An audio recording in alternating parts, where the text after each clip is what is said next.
Bonjour et bienvenue dans cette nouvelle vidéo de Draw My Economy. Aujourd'hui, on va voir comment l'État va augmenter les impôts. Aïcha est infirmière dans un service de réanimation à l'hôpital public. C'est vous dire qu'elle a bien connu la crise du Covid. Pour tout dire, à un moment, ils ont été tellement débordés qu'ils étaient à deux doigts de réveiller l'équipe administrative. Comme ça, en pleine sieste, à peine 1 heure avant qu'ils aient fini leur journée. Aujourd'hui, ce qui inquiète Aïcha, c'est de voir tout cet argent dépensé par l'État. Alors, pas de l'argent dépensé dans l'hôpital. Eux, ils travaillent. Donc on n'a rien à changer. Mais ce qui l'inquiète, c'est tout l'argent dépensé pour empêcher les gens de travailler. La fermeture des restaurants, la fermeture des bars, la fermeture des magasins, la fermeture des discothèques, la fermeture d'entreprises, le chômage partiel. Bref, Aïcha se demande si le remède à la crise du Covid, c'est la vaccination ou la taxation. Parce que, un peu partout dans le monde, il est maintenant question de taxer les plus riches. Joe Biden a donné le ton. Le programme d'infrastructure, qui vaut à peu près 2000 milliards d'euros, doit être financé par une hausse d'impôts sur les sociétés, qui vont passer de 21 à 28%, alors que le plan d'aide à l'enfance et à la scolarisation, à peu près 1500 milliards d'euros, devrait être financé par une hausse de l'imposition fédérale sur le revenu qui passerait de 37 à 39,6%. Et en fait, avec Joe Biden, on a à chaque plan sa hausse d'impôts. Pour Biden, il est temps que les entreprises américaines et que les 1% des Américains les plus riches commencent à payer leur juste part. Et comme sur les taxes aussi, les États-Unis imposent leur volonté au monde, d'autres pays ont emboîté le pas à Joe Biden.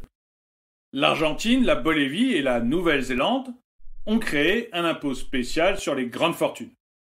En Europe, le Royaume-Uni a déjà prévu une hausse d'impôt sur les sociétés et l'Allemagne débat sur la création d'un impôt sur la fortune et sur une hausse des impôts sur les successions.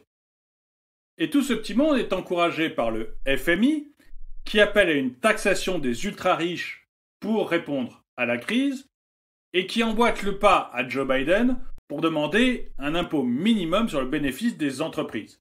Impôt qui sera aux alentours de 21% a priori. Et puis on a aussi plusieurs millionnaires qui demandent à être davantage taxés pour contribuer à la reprise.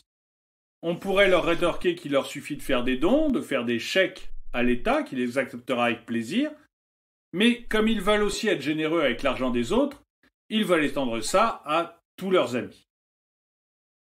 Bref, même si elle n'est pas encore millionnaire, Aïcha voit bien que tous ces politiciens prennent un air imposant pour annoncer des nouvelles mesures fiscales. Il faut dire que si la crise du Covid a vidé encore un peu plus les caisses des États, elle a beaucoup augmenté celle des milliardaires.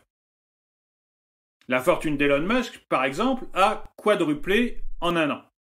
En France, celle de Bernard Arnault a doublé. Et il y a maintenant 3 fois plus de milliardaires en France que l'an dernier. Pendant ce temps-là, l'État, lui, fermait tout, et privait ainsi beaucoup de personnes de leur gagne-pain, que ce soit des petits entrepreneurs qui avaient leur bistrot, leur restaurant ou leur salle de sport, ou des saisonniers et des extras qui n'ont pas le droit au chômage, mais qui ne demandent qu'à travailler. Résultat, 1 million de personnes ont basculé dans la pauvreté en France, selon les associations. Du coup, les États, qui jettent par les fenêtres un argent qu'ils n'ont pas, se disent qu'il va bien falloir le trouver quelque part. Et après avoir lancé l'idée de taxer les riches, ce qui est toujours très populaire, ils lancent l'idée de taxer les multinationales. Mais Aïcha n'est pas sotte. Les riches ne sont pas aussi nombreux que les dépenses de l'État. Elle sait bien que ça finira aussi sur elle. Sa richesse a beau être intérieure, elle sait que dès que les élections présidentielles seront passées, son percepteur reviendra et lui fera payer un nouvel impôt sur le revenu. Alors évidemment, Bruno Le Maire, pour l'instant, est formel. Ni hausse d'impôt sur les sociétés, ni sur les ménages. Il ne faut surtout pas casser la reprise.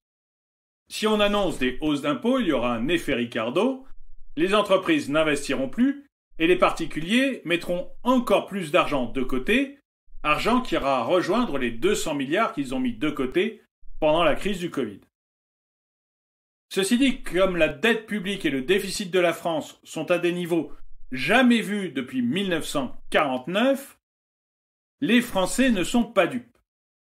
8 Français sur 10 pensent que le gouvernement n'est pas crédible quand il affirme qu'il n'y aura pas de hausse d'impôts. Et ils sont d'ailleurs tout à fait d'accord, 8 sur 10 aussi, pour qu'il y ait une hausse d'impôts chez les plus riches. En fait, oui pour les hausses d'impôts chez mon voisin. Mais il ne faut pas se leurrer. L'État prendra l'argent là où il se trouve, c'est-à-dire chez les pauvres. Bon, d'accord, ils n'ont pas beaucoup d'argent, mais il y a beaucoup de pauvres. Et vous, qu'est-ce que vous en pensez?